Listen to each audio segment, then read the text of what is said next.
Do you think there's a company that would hire a poor single mother's child like you? My goal was to work at the same bank where my father worked, and during the final interview, someone known as the demon instructor said that to me. It was clear this person looked down on me for being from a single mother household and had no intention of accepting me for the position. I desperately dealt with it, but the interview kept getting worse and worse.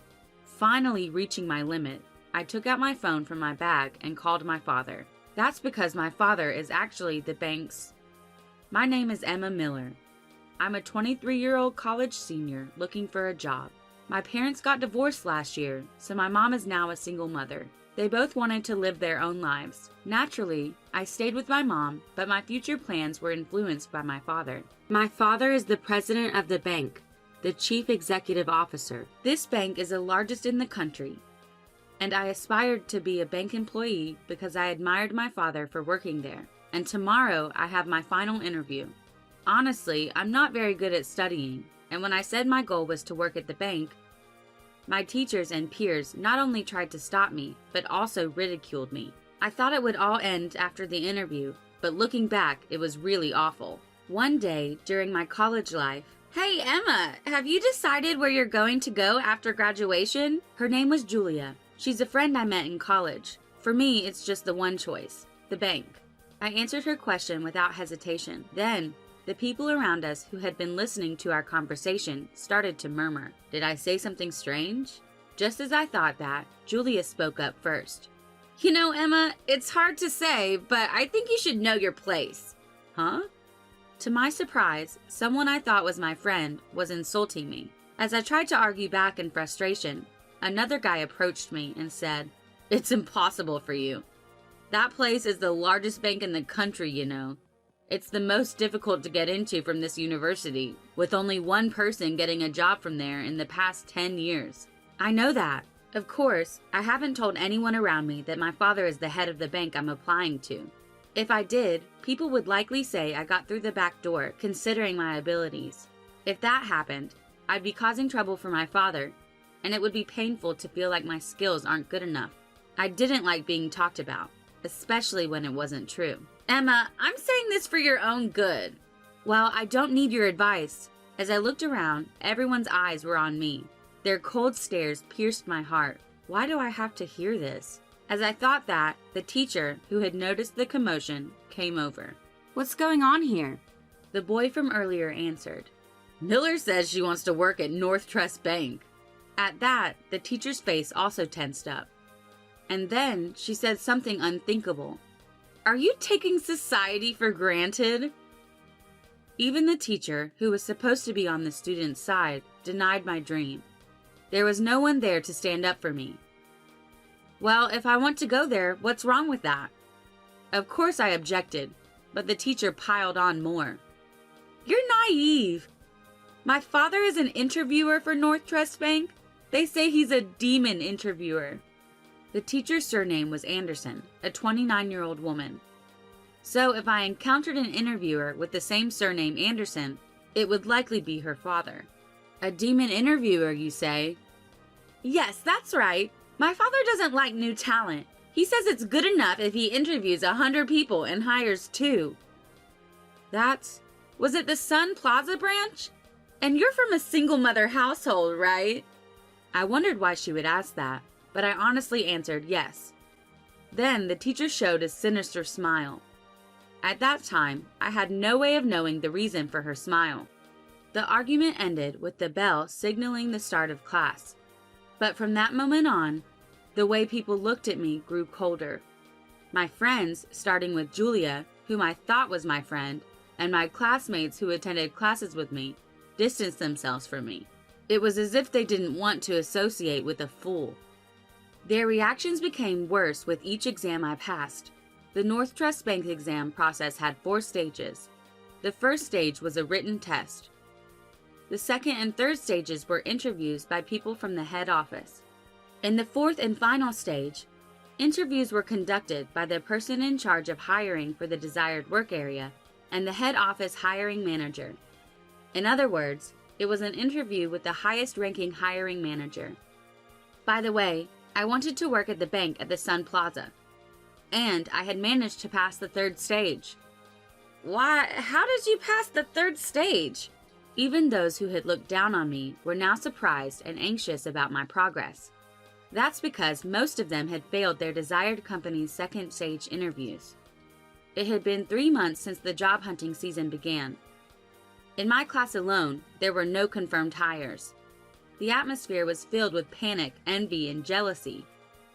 Perhaps I could be the first one to get a job offer. Those who had been so arrogant now ostracized me even more due to their pride. However, I got used to that life at university and decided to focus only on myself. My motivation was solely to get an offer from North Trust Bank. My mind was only on that. But then, one day, Teacher Anderson started attacking me in front of everyone after class. "All right, everyone, listen up!" The teacher shouted to everyone who was preparing to leave. At her voice, everyone turned around and stopped what they were doing. I also paid attention, wondering what was going on. And then the teacher started talking. "This time, Emma Miller has cleared the third round of North Trust Bank's exams." The atmosphere around us suddenly became heavy. However, with the next statement, everyone around me seemed to catch their breath. "But it seems she'll fail the fourth round." "Huh? What do you mean?" I muttered involuntarily. Seeing my reaction, the teacher twisted her face into a sneer. "The reason is the interviewer for the fourth round has been decided to be my father, the demon instructor, Anderson." "Oh!" The surroundings erupted in surprise and cheers. "Serves you right. Know your place." Good. The classroom was filled with voices condemning me in unison. I couldn't believe it. Everyone I thought were my friends turned their back on me during this job hunting process, even though I had done nothing wrong. Despite that, those around me harassed me and hurled abusive language at me. At first, I thought it might be a way to relieve stress. The stress from job hunting is immeasurable, so I wanted to think that they were just harassing me to relieve that stress. But it was different. I realized the situation around me. This was jealousy. They were envious of me, challenging something they themselves wouldn't dare to. There's no way I could lose to someone like her, who isn't even good at studying. There's no way someone like her could get into North Trust Bank. If she can make it, then so can I. If Miller is going, I should have tried as well. But that place is difficult. It's the most challenging. It's impossible. So why is Miller trying without hesitation? It's wrong. She's trying for a place that even I can't get into. I can't forgive that. It's strange. The reality that becomes apparent as job hunting progresses. Among those who pass, those who fail, and various others, no one here has much hope. I was being attacked because of jealousy. The final straw was the teacher's words and actions, as her father was in charge of hiring at North Trust Bank. If the teacher led the attack on me, the students overflowing with jealousy would just follow her. On that day, I finally couldn't take it anymore and stormed out of the room. When I returned home, my mother encouraged me gently. Wrapped in such warmth, I cried. I took a break from university for a while, and before I knew it, the day of the final interview had come. Don't forget, just do your best. I left the house after receiving words of encouragement from my mother. Upon arriving at the interview venue, I was guided to the waiting room. At first, there were nearly 300 applicants in the Sun Plaza area, but now only about 10 remained. Only 3 would survive from this group. My name was called just as I was about to close my eyes to concentrate. "Please come in." "Hello, thank you." My final interview began. There were 3 people in the room. One was Anderson, the teacher's father, just as the teacher had said. The second was a man who appeared to be the chief hiring officer. He looked about 10 years younger than my father. A man in his 30s, presumably in charge of keeping records, faced a computer at a slight distance. The interview began with questions from Anderson. Starting with the typical self-introduction, I was asked about my motivation for applying. I answered these questions without difficulty. "I don't really like female bank employees." The complaints started suddenly. Not knowing what to say in response, I fell silent. Anderson continued, because, they have quiet voices, are physically weak, and many think they can please people just by serving tea. I realized this man must be the type to mistreat his subordinates, and this would be a stressful interview from here on. Silence is taboo in an interview, so I racked my brain and tackled the situation. I was in a sports club, and I think I'm strong. I'll do my best with any job given to me, just like a man. I tried to appeal and respond flexibly to his complaints. However, he didn't find it amusing. Tch, and clicked his tongue, directing his gaze toward the papers in his hand. I felt something was off at this point. This interview was clearly going too far. Yet the chief hiring officer, who should be higher ranking than Anderson, said nothing. Upon closer observation, the chief hiring officer looked younger than Anderson. Maybe Anderson is pressuring this person too. That's what I thought. However, there was nothing I could do about it. I could only sit quietly and endure the interview. After a brief silence, Anderson spoke again. It seemed he would be in charge of the entire interview. You seem to come from a single-mother household, am I wrong? He was probably looking at the documents I submitted from university. They included my address and family composition. Yes, my parents divorced, and now I live with my mother. As soon as he heard my words, Anderson began to laugh. His sinister smile echoed through the room. I see. You're from a single-mother household. What business does a poor person have here? As soon as he heard my response, he blatantly changed his attitude. As the teacher's sinister smile crossed my mind, I became sweaty. I struggled to find the correct response and began to feel anxious.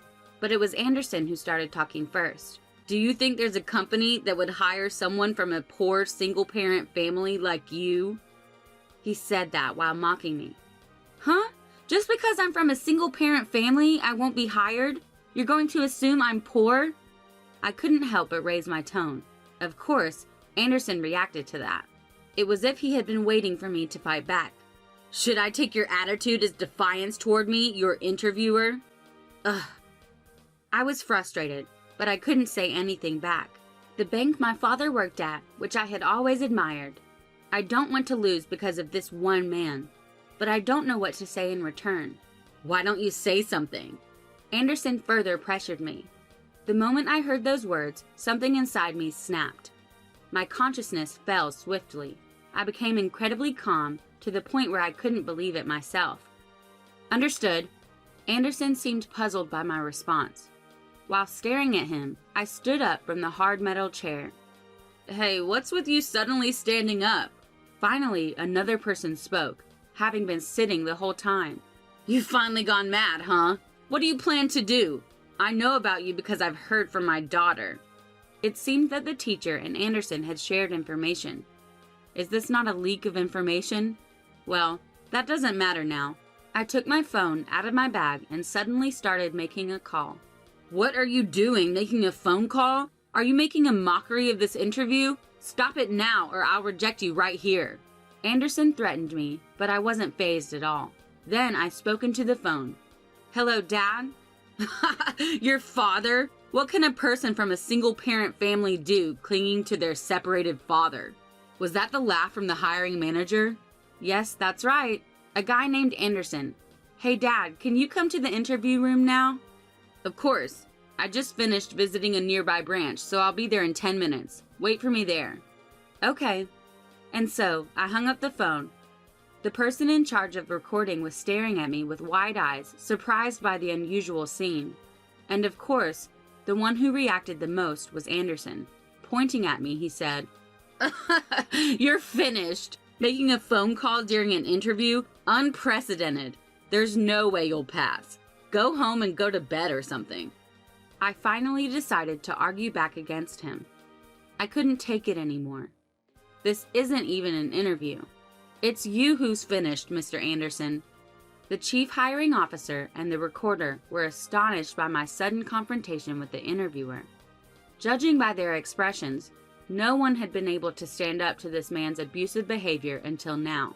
As evidence, the recorder's eyes were shining, Were they expecting Anderson to be punished? You!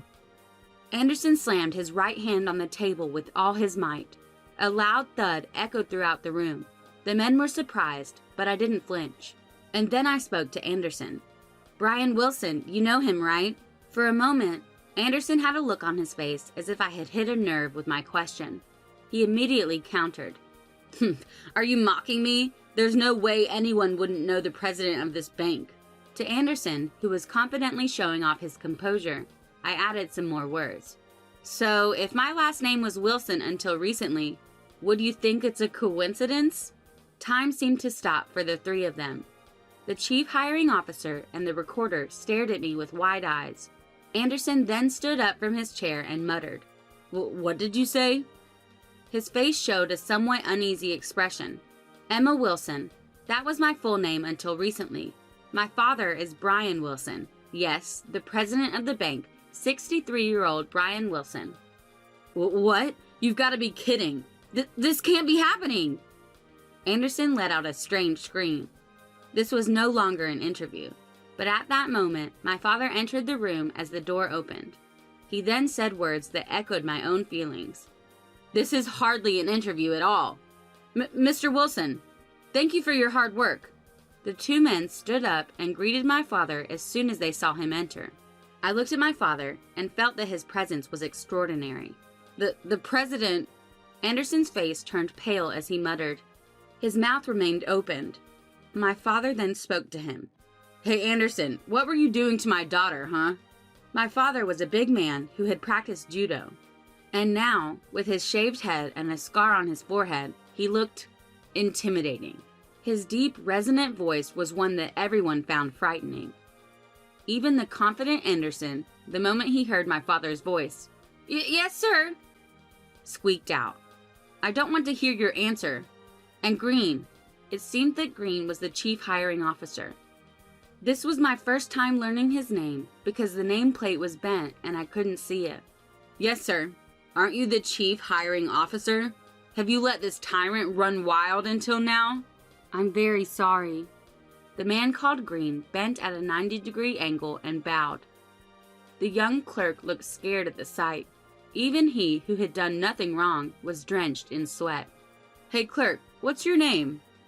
My father suddenly called out in a gentle voice. The change in his voice only made it more terrifying. "My name is Harris." "Mr. Harris, can you send today's interview record to my PC? Of course, you're also recording the audio, right?" I later heard that this bank's interviews were not only transcribed, but also recorded as backup. Thanks to that, Anderson's misconduct was exposed to my father and he was punished. Looking at Anderson, he was trembling. He was like a frog stared down by a snake. "Hey, Anderson." "Yes? What is it?" The frightened Anderson couldn't even speak clearly. He was a completely different person from earlier. "Apologize to my daughter. It's not because she's my daughter, okay? You've trampled on the feelings of young people who want to join this bank." At my father's words, Anderson bowed deeply and apologized. "Sorry, but I couldn't forgive him even after seeing that." "Dad, I can't forgive him." When I murmured that weakly, "Of course," my father said, walking up to Anderson. It looked like a lion about to hunt a small animal. "Anderson, do you know what will happen to you if you do something like this?" My father pressured him. Anderson was frozen. "You didn't just do this to my daughter, right? We'll see later in the records. But how many victims have you had besides her?" No one could intervene in this interrogation-like scene. Even I, his daughter, could barely watch in silence, feeling disgusted. Anderson began to speak to my father, sweat pouring down his face. At least over 100 people. I was shocked to hear that. He had done the same thing to more than 100 people. Furthermore, the fact that he was left unchecked made me doubt the hiring practices of this company. I felt distrustful even though it was my father's company. "Hey, Green." "Yes?" "I'm busy with overseas projects, so I trusted you and left the hiring to you. Well, this is my mistake in choosing people. It's my fault that it ended up like this." "That is..." "So I'll take responsibility and reform personnel, so there won't be any more victims like this." You two should be prepared for punishment, okay? And Anderson, I'll never forgive you. He gasped, frightened. I plan to gather all the victims and create a victims group. I'll bravely make it public in the media. I'm prepared to face any consequences, so you should be prepared too, right? Hearing this, Anderson collapsed on the spot as if he had lost his sanity. My father moved away from him and opened a window. Oxygen returned to the tense room. Everyone had seemingly forgotten to breathe. And so, my job interview ended. By the way, I passed. It wasn't due to my father's favoritism. It was apparently the result of a discussion among hiring managers from all areas, based on the recorded audio. As a result, the hiring decisions of those who were rejected by Anderson were also reconsidered. The news broke the next day, and my father bowed in front of the media. Many people were impressed by his attitude, and he continued as the bank president. On the other hand, Green, who had been the chief hiring officer, voluntarily resigned. And Anderson was sued by the company and the victims group. Anderson, whose past tyranny was gradually exposed, was arrested for defamation. Meanwhile, at the university, "Oh, Miss Miller, congratulations on your job offer." The teacher, with a forced smile, congratulated me in front of everyone. At that moment, my father and the principal appeared in the classroom.